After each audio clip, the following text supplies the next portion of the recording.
espiritual. Hay insensibilidad. Ya la palabra no penetra, no llega, no despierta, no hace efecto.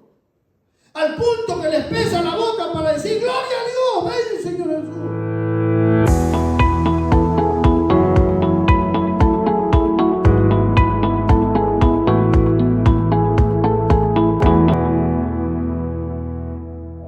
Se está cumpliendo lo que había dicho el profeta Isaías, versículos 14 y 15, de manera que se cumple en ellos la profecía de Isaías que dijo: de oído oiréis y no entenderéis, y viendo veréis y no percibiréis, porque el corazón de este pueblo se ha engrosado y con los ojos oyen pesadamente, los oídos, y han cerrado sus ojos para que no vean con los ojos y oigan con los oídos y con el corazón entiendan y se conviertan y yo los sano. Y entonces los discípulos le acababan de decir: ¿por qué les hablas a ellos de esa manera, no? Y entonces el Señor le dice: pero bienaventurados vuestros ojos porque ven y vuestros oídos porque oyen, porque de cierto os digo que muchos profetas y justos desearon ver lo que veis y no lo vieron, y oír lo que oís y no lo oyeron. Y ahí el Señor va a comenzar a hablar de 7 parábolas. En esas 7 parábolas Él va metafóricamente, cuando llega la parábola de la perla preciosa, que Él la va a comprar, que vende todo para comprar esa perla preciosa, se refiere, por ahí sale una luz con respecto al nuevo programa que Dios iba a presentar con los gentiles, con su iglesia. Por lo tanto, la iglesia aparece recién en Mateo 16, versículo 18, cuando Jesús le dice que iba a edificar su iglesia sobre la declaración que él acababa de decir Pedro, ¿no? Sobre esta roca edificaré mi iglesia. Por lo tanto, desde ahí en adelante el Señor comienza a hablar con sus discípulos y les comienza a decir que es necesario que Él muera, y no lo entendían. ¿Cómo si tú eres el Mesías? ¿Cómo si tú eres el Hijo de Dios? Porque para ellos no tenían la capacidad y el entendimiento para entender. Por eso se recuerda que Pedro se opuso cuando él iba a salir a Jerusalén, y por tercera vez le dijo: es necesario que salgamos a Jerusalén y que en mí se cumpla todo lo que está escrito, tal cosa no te acontezca. Y se escandalizaron y se entristecieron. Por eso cuando llegué al capítulo 14 de Juan, la última noche que el Señor hace la cena y le dice: donde yo voy ustedes no pueden venir, no se turbe vuestro corazón ni tenga miedo. Porque ¿qué él iba a hacer? Iba a preparar morada para que donde Él esté, nosotros estemos. Y vendré y os tomaré a mí mismo, le dice. En Juan 14, versículo del 1 al 3, que leímos la semana pasada. Por lo tanto, vemos aquí que desde ahí Dios levantó a un hombre, que ese hombre va a recibir los misterios que no habían sido revelados por los profetas en el Antiguo Testamento. Y fue el apóstol Pablo. El apóstol Pablo se le concede la gracia de él revelar por qué razón Israel rechazó a Jesucristo, a su Mesías. ¿Cuál era el propósito? ¿Por qué tuvo que pasar eso? Y entonces se recuerda que la semana pasada les hablé sobre los misterios que Pablo comienza a revelar. Y dice, bueno, en Efesios capítulo 3, versículos del 3 al 6, les leí con respecto a estos misterios que el apóstol Pablo recibe de parte de Dios para revelar lo que Dios se proponía hacer en ese tiempo de intervalo entre el rechazamiento de los judíos hacia su Mesías y la segunda venida. Iba a empezar un tiempo, una dispensación, una era nueva, donde Dios iba a dar el tiempo de gracia, o el tiempo del Espíritu Santo, el tiempo de la iglesia, como usted lo quiera llamar, pero que había sido oculto, que no había sido revelado en el Antiguo Testamento. Por eso cuando llega el versículo 3 de Efesios 3, dice la Biblia, el versículo 3, porque que por revelación me fue declarado el misterio, que antes lo he escrito brevemente, leyendo lo cual podéis entender cuál sea el conocimiento en el misterio de Cristo. Versículo 5 vuelve a repetir misterio, que en otras generaciones no se dio a conocer a los hijos de los hombres, como ahora es revelado a sus santos apóstoles y profetas por el Espíritu. Cuando llega al versículo 9 y declara a todos cuál sea la dispensación del misterio escondido desde los siglos en Dios, que creó todas las cosas. Por lo tanto, Pablo está hablando algo que no había sido revelado. Cuando llega a Romanos capítulo 11, versículo 11, va a aclarar por qué Israel rechazó a su Mesías. Y dice el versículo 11, Romanos 11:11, digo pues, ¿ha tropezado los de Israel para que cayesen? En ninguna manera, pero por su transgresión vino la salvación a los gentiles, para provocarles a celos. Entonces Pablo comienza a revelar por qué fue necesario que Israel rechazase a su Mesías. Versículo 25, porque no quiero, hermanos, que ignoréis, y vuelve a usar la palabra misterio. ¿Por qué era un misterio? Porque no había sido revelado en el antiguo, en ninguna dispensación. Ignoréis este misterio, para que no seáis arrogantes en cuanto a vosotros mismos. ¿Qué ha acontecido a Israel? Y dice endurecimiento en parte, y subraye si usted tiene su Biblia la palabra hasta que haya entrado la plenitud de los gentiles. Una cosa es el tiempo de los gentiles y otra cosa es la plenitud de los gentiles. Y entonces va a revelar que en ese tiempo Dios iba a formar un cuerpo llamado iglesia, entre judíos y gentiles. Pero no que la iglesia estaba ocupando el lugar de Israel. Desde el momento que Israel rechazó a su Mesías, ¿qué fue lo que sucedió? Que el plan que Dios tiene que cumplir todavía con Israel se interrumpió. Y Dios empezó a revelar eso que no estaba revelado entre su rechazamiento y su segunda venida, la era de la iglesia, donde iba a entrar la salvación a los gentiles, a todo el mundo. El testigo que era Israel sobre este mundo, porque Dios se había hecho conocer al mundo entero, ¿por medio de quién? De esta nación, Israel. Ese testigo, su testimonio quedó interrumpido. Por ese momento se detuvo el plan de Dios para Israel. Y el nuevo testigo que tiene aquí en el mundo es la iglesia. Por eso cuando desciende, le dice, quédense en Jerusalén hasta que sean investidos del poder de lo alto y me seréis testigos. Y ustedes llevarán el evangelio a todas las naciones, a todo el mundo. Por lo tanto, se llama la era de la iglesia o del Espíritu Santo, que vino a ser residente. ¿Dónde? En la iglesia, porque la iglesia tiene su nacimiento en el día de Pentecostés. ¿Me están siguiendo? Por lo tanto, así como la iglesia no tuvo ninguna participación, ni fue revelada, ni en el Antiguo Testamento, no tendrá ninguna participación antes que Dios reanude su programa con el pueblo de Israel, que lo rechazó. Que le falta vivir la 70ª semana que habla el profeta Daniel en el capítulo 9. Me estoy explicando, y que Dios lo reveló en el Apocalipsis, lo que Daniel dijo en el libro de Apocalipsis, cómo iba a suceder el trato que Dios iba a empezar con Israel. Pero esos 7 años que le falta vivir a Israel es el día de la ira y el día de la venganza de Dios. El día en el que el mundo será castigado, donde se va a revelar la indignación de Dios. Por lo tanto, el apóstol Pablo comienza a traer estas revelaciones y a decir, miren, yo quiero que ustedes me estén siguiendo. Dios siempre ha salvado por gracia. Abraham fue salvo por gracia. Enoc halló gracia.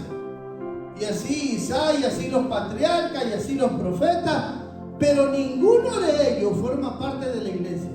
¿Por qué les digo esto? Para que tengan claro la diferencia que existe.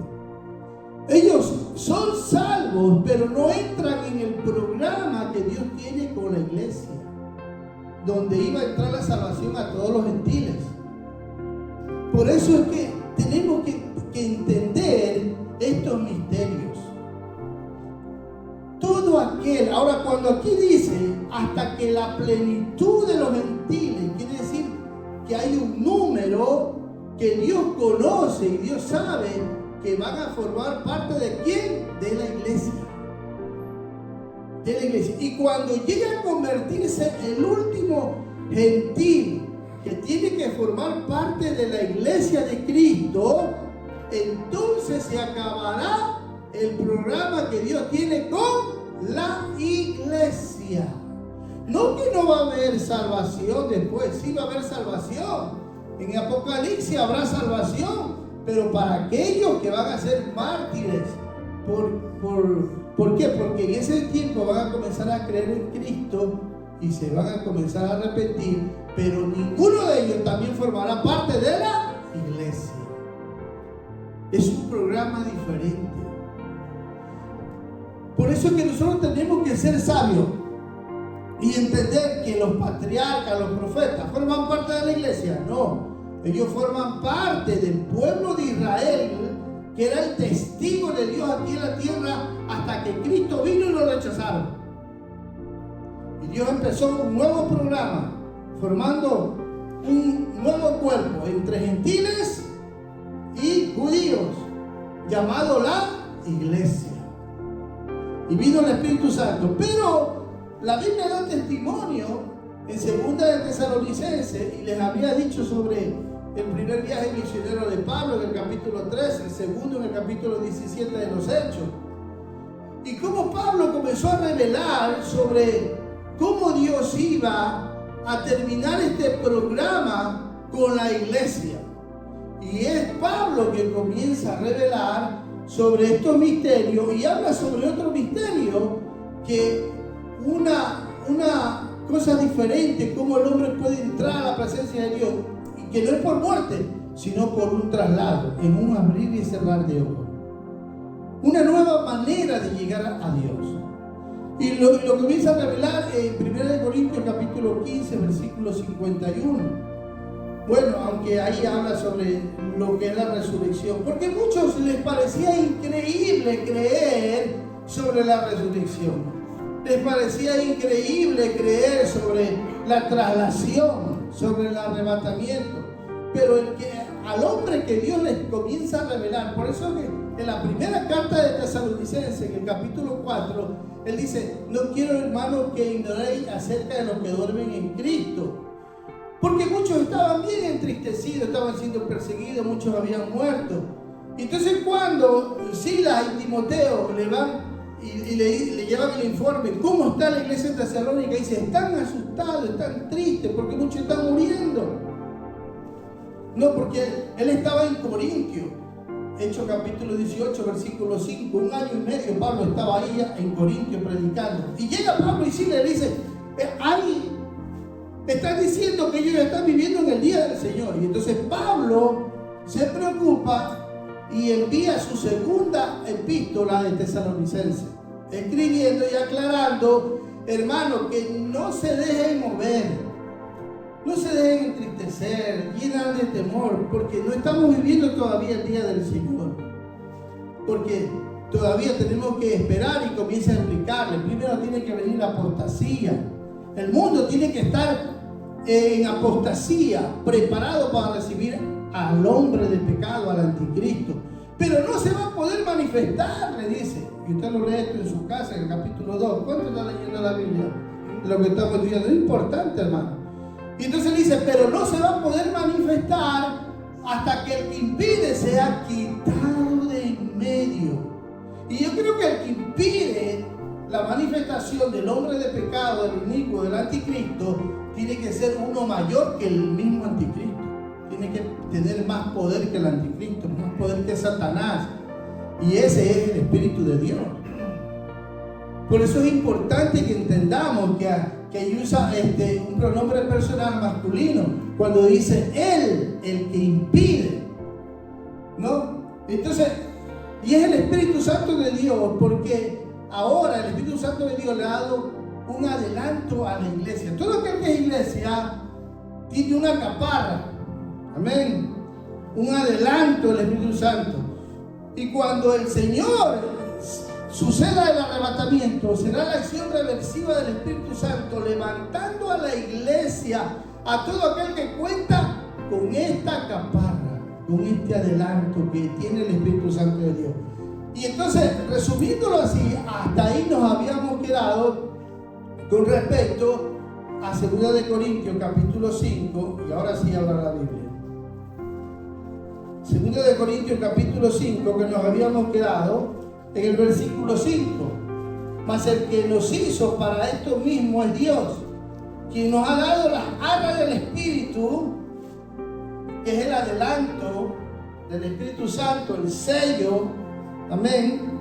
Así que vivimos confiados siempre, sabiendo que entre tanto que estamos en el cuerpo, estamos ausentes del Señor, porque por fe andamos, no por vista, pero confiamos y más quisiéramos estar ausentes del cuerpo y presentes al Señor. Por tanto, procuramos también, ausentes o presentes, serles agradables. Aleluya. Porque es necesario que todos nosotros comparezcamos ante el tribunal de Cristo. Y bueno, ya ahí ya va después. Este es el otro evento que sucede después del arrebatamiento. Pero se refiere solamente a aquellos que tienen la caparra, que tienen el Espíritu Santo de Dios ahora, que son morada del Espíritu de Dios, y que en el momento del arrebatamiento son elevados para aparecer después delante de un tribunal. Bueno, ya yo les había dicho que esa era otra prédica, ¿verdad? Pero es importante que entendamos que estamos ahora nosotros, el próximo acontecimiento profético para la iglesia, hermano, es que nosotros tenemos que estar prontos y preparados para este evento. Porque aquí está hablando, hermano, que Dios para esto hizo a la iglesia. Para esto le dio las arras del Espíritu. Porque Dios se prepara a hacer esta transformación, que en un abrir y cerrar de ojos la iglesia será levantada.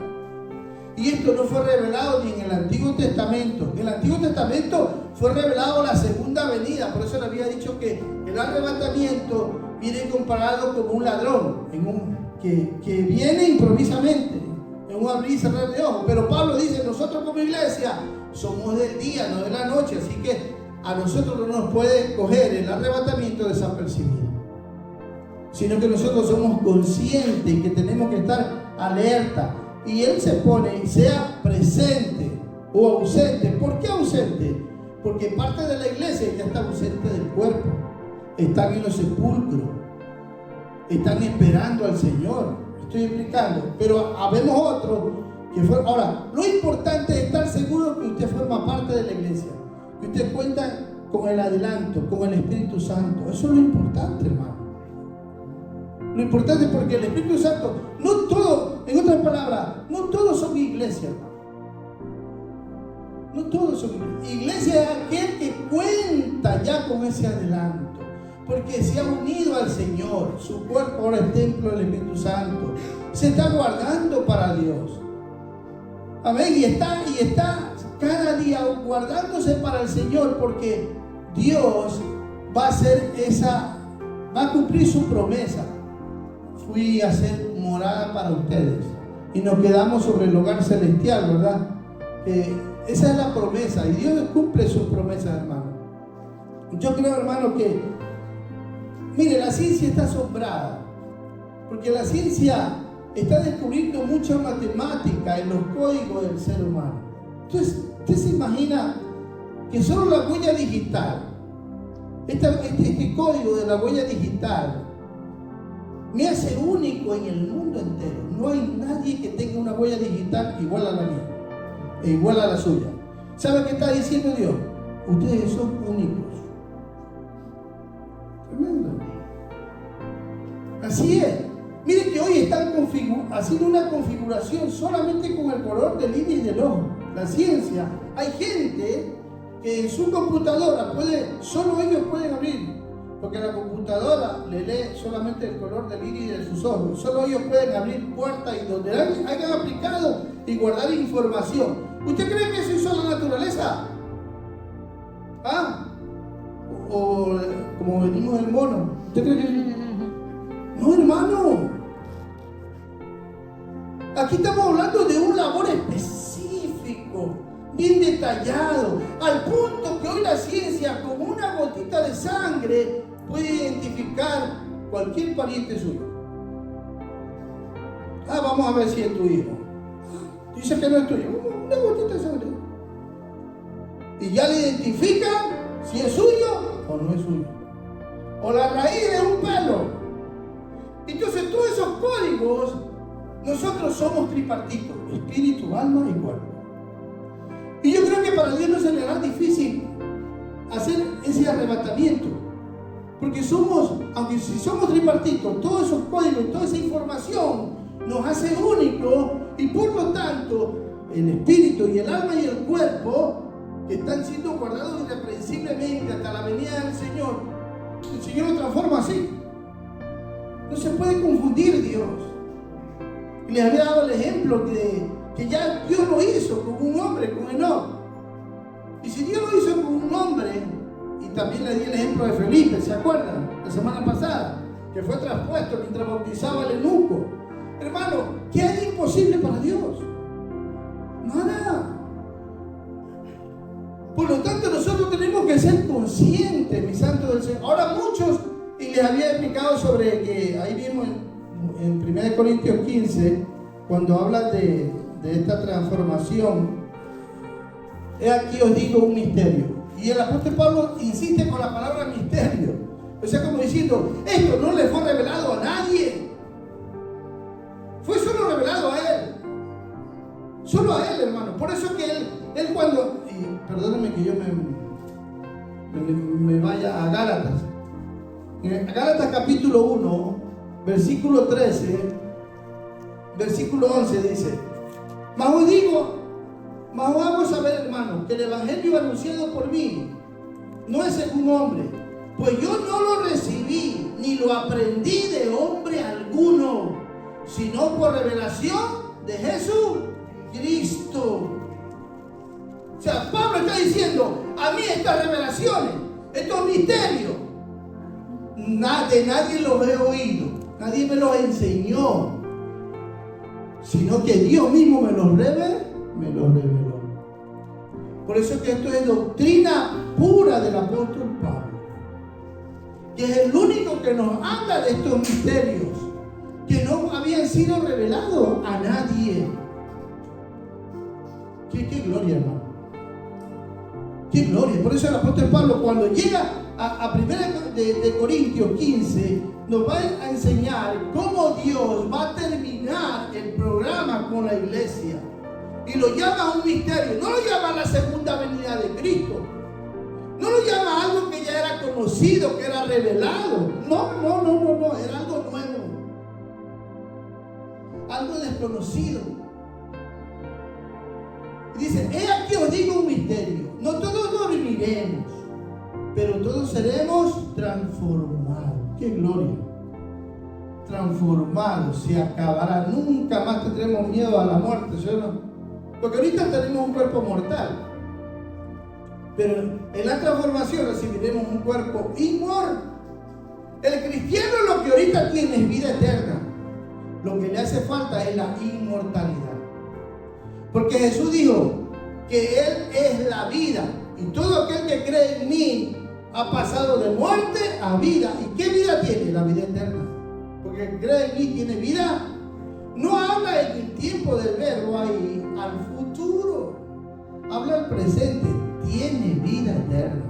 O sea, el cristiano cuenta ya. ¿Por qué? ¿Por qué tiene la vida eterna? Porque tiene las arras del Espíritu. Tiene la caparra. Tiene el adelanto. ¿Me explico? Porque se ha unido al Señor y uno es con Él. Y por lo tanto, Pablo dice en Corintios, está diciendo, seremos absorbidos de la vida en un abrir y cerrar de ojos, como lo habíamos leído en 2 Corintios 5. Seremos absorbidos de la vida, absorbidos. Y acá dice transformados. Aleluya. Y en 1 Tesalonicenses dice: porque el Señor mismo, con voz de mando, con voz de arcángel, con trompeta de Dios, descenderá al cielo, y los muertos de Cristo resucitarán primero. Luego nosotros, los que hayamos quedado, seremos transformados en un abrir y cerrar de ojos. Mi santo del Señor está hablando sobre el programa. ¿Con quién? Con la iglesia. Con la iglesia, hermano. Estas son doctrinas para la iglesia, no para el mundo, no para Israel, es para la iglesia. Y entonces, muchos dicen el arrebatamiento secreto. Y muchos dicen: no, es que en el siglo XIX apareció un teólogo, Darwin, y Darwin se inventó eso. No fue Darwin. Ni William, su compañero. No fueron ellos. Hermano, hice unas anotaciones de algunos libros. Hubo un hombre que vivió en el año 1200, y lo escribí aquí en la Biblia. La historia de Fran Dorchino se llama. Y él vivió en el 1250 y murió en el 2307. Y él en su historia escribe sobre el arrebatamiento. Ese no fue Darwin, muchísimos años antes. Darwin apareció en el siglo XIX. Otro, un sacerdote puritano, escribió un libro y él se llama Incre Méndez. Vivió en 1693 y murió en el 1723. Y él también explica sobre el arrebatamiento antes de que venga el juicio.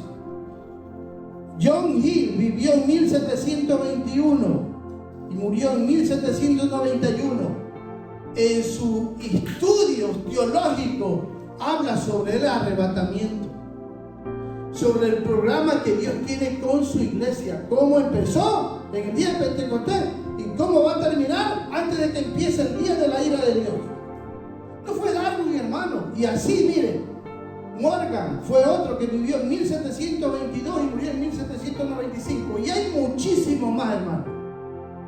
Y el libro de Jordan Taipala, quizás no lo pronuncie bien, donde da tanta información de escritores que escribieron este programa que Dios tiene con la iglesia, mucho antes que lo que hoy dicen un arrebatamiento secreto inventado por Darwin. ¿Sabe por qué, hermano? Es por falta de tener esa guía espiritual, por confundir Israel con la iglesia, por confundir los programas que Dios tiene para el uno y para el otro. Mis santos del Señor, no podemos confundir el pueblo y el programa que Dios tiene con Israel con lo que Dios revela con su iglesia. Es muy diferente. Ni tampoco con los santos de la gran tribulación. Sin embargo, todos ellos van a resucitar en diferentes tiempos, pero que forman parte de un mismo programa llamado la primera resurrección. Y ese ya es otro tema. Pero si no entendemos las revelaciones bíblicas dentro del programa y del tiempo que Dios está revelando en su palabra, vamos a confundir todo.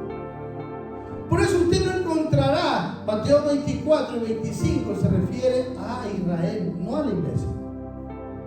Y le había dado la semana pasada el ejemplo cuando se durmieron las 10 vírgenes.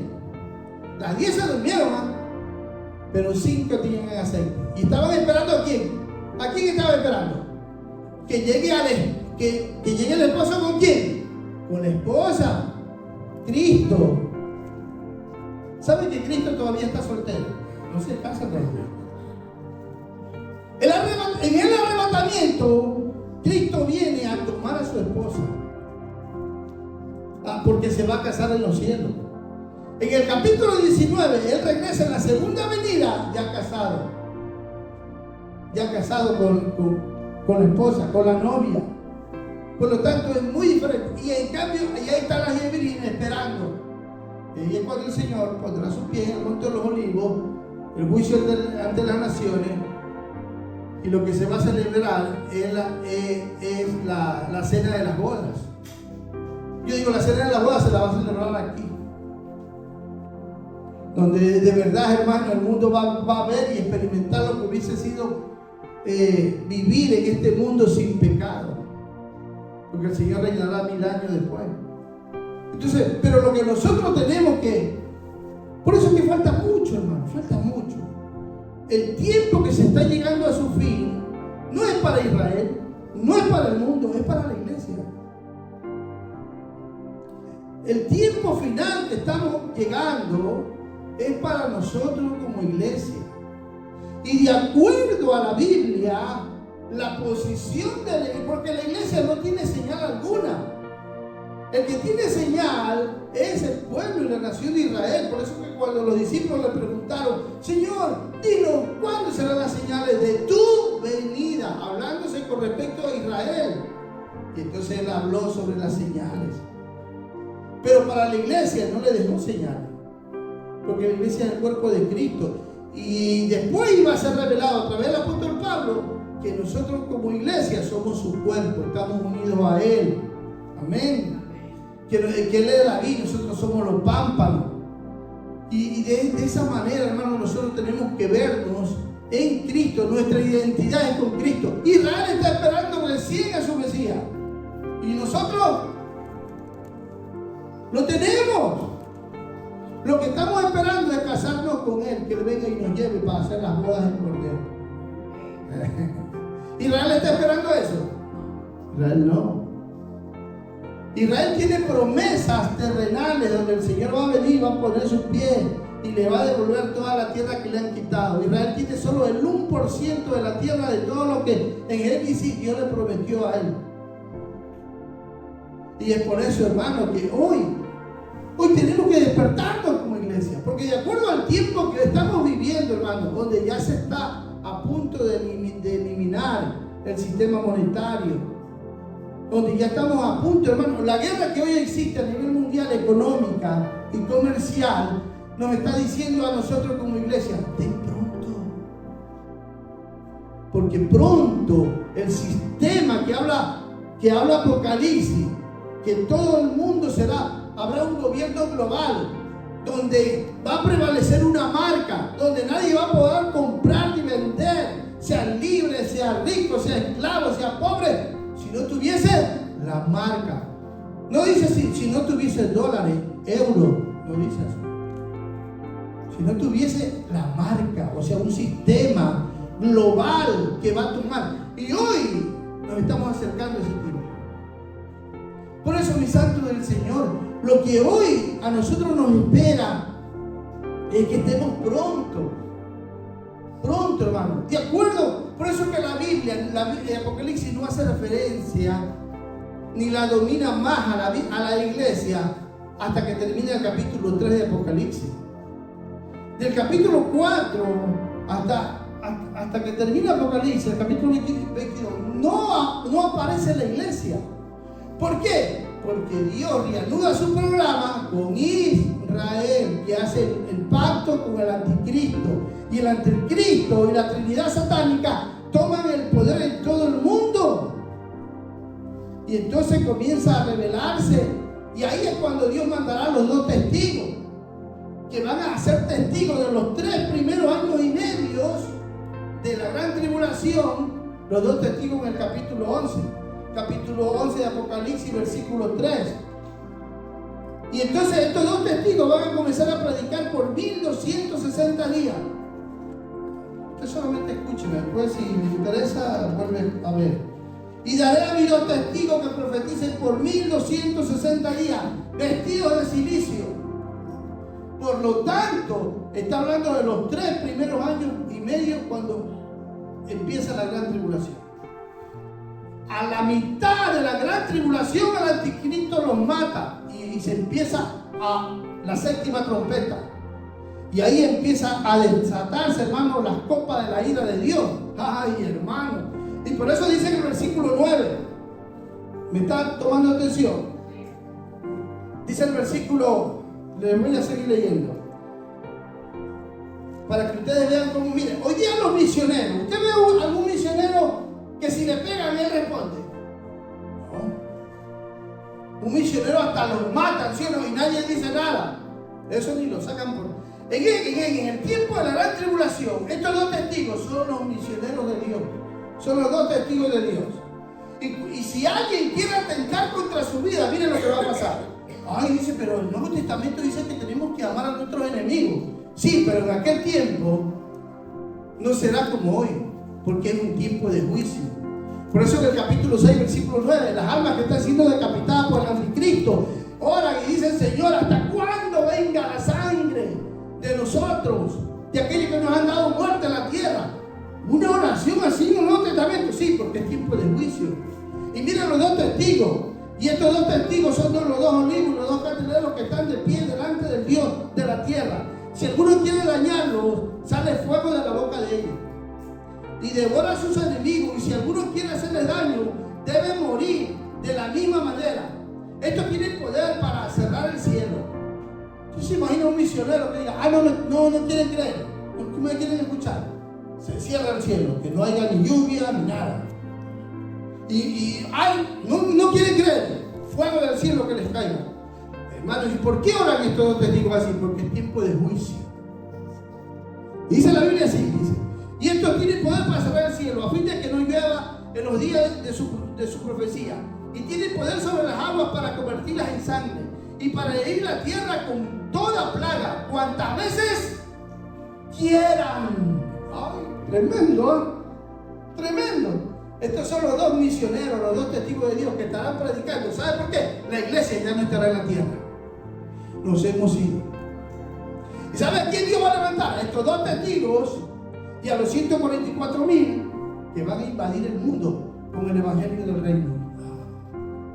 Y miren lo que dice: y cuando hayan acabado su testimonio, un tiempo que le había leído en el versículo 3, 1260 días, porque los años para Dios no son ni de 31 días, ni de 27, ni de 28 como el hombre se los inventa. Son de 30 días. Amén. Y cuando hayan acabado su testimonio, la bestia que sube del abismo hará guerra contra ellos y los vencerá y los matará. Estos dos testigos van a ser muertos por Dios. Versículo 8: y sus cadáveres estarán en la plaza de la grande ciudad que en sentido espiritual se llama Sodoma y Egipto, donde también nuestro Señor fue crucificado. ¿Por qué? Porque la prostitución en Israel va en aumento. Y los del pueblo, tribus, lenguas y naciones verán sus cadáveres por 3 días y medio y no permitirán que sean sepultados. Y miren lo que van a hacer los moradores del mundo, de esta tierra. Y los moradores de la tierra se regocijarán sobre ellos y se alegrarán y se enviarán regalos unos a otros, porque estos dos profetas habían atormentado a los moradores de la tierra. Pero miren lo que va a pasar. Lo que Dios un tiempito antes había dado testimonio. La iglesia, así como desapareció, va a ser, miren lo que dice: pero después de 3 días y medio entró en ellos el espíritu de vida y enviado por Dios, y se levantaron sobre sus pies y cayó gran temor sobre los que lo vieron. Antiguamente decían: la Biblia es un cuento de hadas. ¿Cómo todo el mundo, todas las naciones van a poder ver lo que está pasando en Israel? ¿Sabe? Porque no existía la tecnología. Hoy existe la tecnología. Y lo que pasa en el otro continente, al momento usted lo puede estar viendo. ¿Sabe, hermano? La Biblia no miente. Y si todo se ha cumplido hasta el día de hoy, esto también se va a cumplir. Y aquí ya no estará la iglesia. Por eso no aparece la iglesia, hermano. El anticristo se divertirá, como les dije, cortando cabezas. Y a todos los testigos también los va a matar. Y el mundo se va a alegrar. Se van a mandar regalos. Los mataste y el anticristo se va a decir: ¿quién como yo? Y el falso profeta: le dimos muerte, le dimos. Ay, hermano. Pero sin embargo ahí se desatan los más juicios terribles. Porque mire, si usted sigue leyendo, habrá un terremoto terrible después cuando ellos comienzan a salir al cielo. Bueno, ustedes son lectores de la Biblia, saben mucho más que mí. Pero hermano, en el amor de Cristo, Ya es tiempo que como iglesia vivamos como Dios nos manda. Si viene hoy el Señor, usted está pronto para recibirlo. Dice, Señor, ven. ¿Cuándo fue la última vez que oró usted de esta manera? Señor, ven hoy.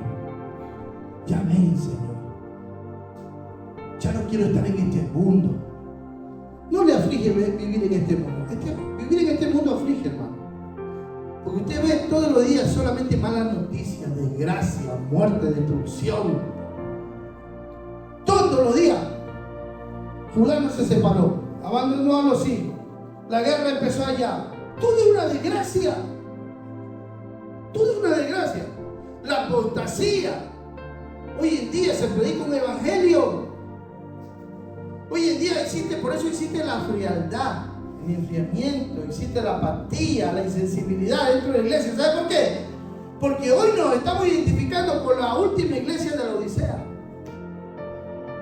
Cuando el Señor no estaba en los púlpitos ni tampoco estaba sentado ahí. Estaba afuera golpeando la puerta. ¡Alguien me oye! ¡He aquí, yo estoy a la puerta y llamo! Esa es la última iglesia que aparece en Apocalipsis capítulo 3. El Señor estaba afuera. Y él le dice, la Odisea, ¡ay, que yo soy rico! No tengo necesidad de nada. Soy próspero. Y el Señor dice, ¿Qué estás diciendo? Tú para mí eres pobre, ciego, miserable y desnudo. 4 condiciones. Terrible. Y esa será la condición en el tiempo de la apostasía, donde un pequeño remanente se estará guardando.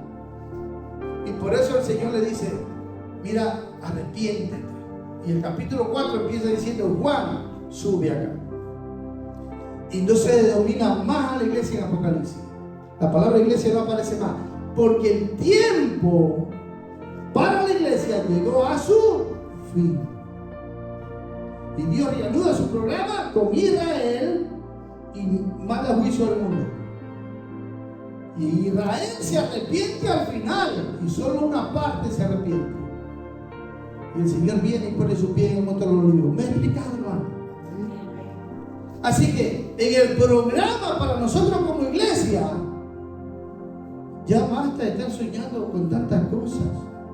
Tenemos que estar alerta, hermano, y saber cuidar nuestro corazón. Porque según la Biblia, hermano, según la Biblia, el tiempo para nosotros, ahora Dios sabe, yo le decía, Señor, tú sabes, hasta que llegue la plenitud de los gentiles. ¿Cuándo empezó el tiempo de los gentiles? ¿Y qué es eso, pastor? El tiempo de los gentiles empezó cuando el pueblo de Israel cayó en la mano del gobierno de los gentiles, cuando fue gobernado por los babilónicos, por los sirios, y terminará hasta cuando Cristo venga en su segunda venida y ponga su pie en el monte de los olivos. Ahí se termina el tiempo de la autoridad de los gentiles que están subyugando a su pueblo Israel. Y el Señor desciende y lo libera. Pero para la iglesia, ¿quién?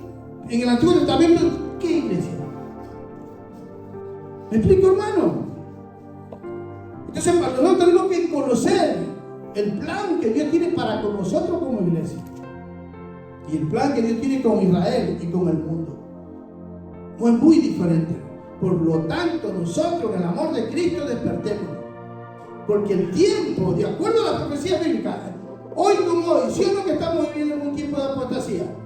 Y Pablo dijo, no vendrá sin que antes venga la apostasía. Habla de una condición. El mundo está pronto para recibir al anticristo porque es un mundo apóstata. Tan fácil se le hace a la gente olvidarse de Dios, dejar a Dios, renegar de Dios. Tan fácil se le hace olvidar a la gente. ¿Sabe por qué? Porque es un tiempo de apostasía. La gente está abandonando la fe. Y cuando digo que está abandonando la fe, quiere decir que es solo religioso, no obedece, porque la fe va de la mano con la obediencia. Hay muchos que están sentados en las iglesias, frecuentan, cantan, pero ¿saben qué son? Apóstatas. Porque no están obedeciendo a la fe. Solo hay religiosidad. Pueden cantar bonito, hablar bonito, pueden tener cargo, pero son apóstatas. ¿Me estoy explicando, hermano? Entonces, en el amor de Cristo, como iglesia, nuestro tiempo está llegando a su fin. Por eso Pedro le dice a la iglesia: Dios es paciente con nosotros, no queriendo que ninguno perezca, sino que todos procedamos al arrepentimiento. Ese mensaje no es para el mundo, es para nosotros. Y ese mensaje: aquí yo estoy a la puerta y llamo, si alguno oye mi voz, no es para el mundo, es para la iglesia. El Señor está afuera diciendo: hay alguien que me escucha, y nadie dice amén. Y los predicadores y pastores se matan predicando: Cristo viene. Ni un amén. ¿Sabe por qué? Hay sordera espiritual. Hay sordera espiritual. Hay insensibilidad. Ya la palabra no penetra, no llega, no despierta, no hace efecto. Al punto que les pesa la boca para decir: gloria a Dios, ven Señor Jesús. Les pesa la boca para decir un amén. Amén. Y ahora de perdonar, nadie dice amén. Y ahora de arrepentirse, nadie dice amén. Y ahora de vivir en santidad, así está la iglesia. Es hora. Por eso usted le dice: las 7 amonestaciones para la iglesia, ¿cuáles son? De Apocalipsis. El que venciere, a todos les repite el mismo mensaje. El que venciere, 7 iglesias, todos le dicen: al que venciere. Pero antes de que venciere, ¿sabe qué le pide? Arrepiéntete. Solo a Esmirna y a Filadelfia no les pide que se arrepientan. Pero a todas las demás, Éfeso, Bérgamo, toditas lo dicen, toditas tienen que arrepentirse. Antes de que el Señor levante su iglesia. Y la última iglesia, la Odisea, esa estaba tan orgullosa. Tremendo. Y no quería arrepentirse. Y el Señor le dice: mira, te aconsejo que de mí compre oro refinado en fuego. O sea, en otras palabras, te voy a meter al fuego para ver si te arrepientes. Tremendo, hermano. Entonces ese es el tiempo en que hoy vivimos, hermano. Una iglesia orgullosa que lee la Biblia cuando tiene tiempo. Hoy no tengo tiempo de leer la Biblia. Que va a la iglesia cuando tiene tiempo. Que predica cuando se acuerda. Que no se sabe guardar para Dios. Que vive resentido, enojado, molesto, porque no está esperando al Señor. Esa es la iglesia de la Odisea, orgullosa. No, hermano. En el amor de Cristo, el arrebatamiento está a las puertas. Veamos el tiempo en el que vivimos, hermano. La apostasía y el mundo entrando ya en querer hacer un gobierno global para que empiece el día del Señor, el día de la venganza. Y todo el mundo caerá en manos de la Trinidad satánica. Y usted ya lo leyó, ¿verdad? ¿Se acuerda que le mandé a leer? Apocalipsis 16. ¿Lo leyó? ¿Quién lo leyó? No alce la mano. Es que esa es la condición de la iglesia. Esa es la condición de la iglesia. El amor de Cristo, hermano, me pertenece.